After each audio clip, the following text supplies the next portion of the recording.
มองในแต่เพื่อมันดังล้วนพอมันอองកំអើខាងអី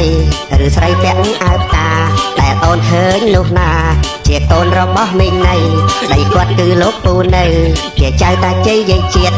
ជាញាតិរបស់បងថ្ងៃឆ្លងបុណ្យចូលឆ្នាំម៉ែឪនាងផ្ដាំបងថាឯងកុំមើលនឹងភ្នែកណារក្សាប្អូនទីទួតមួយកុំឲ្យគេអង្អែលខ្វល់គេញ័លប៉ាប្រស័យខ្លាំងពេកចូលភ្នែកចូលមាត់ច្រមុះចឹងហើយក្នុងនាមបងប្រុសត្រូវអោបការពារប្អូនស្រី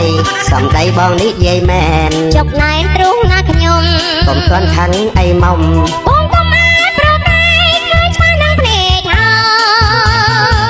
មិនមែនដោយការសង្ស័យទេសូមស្រស់មាសមេស្រាប់បងសិនពេ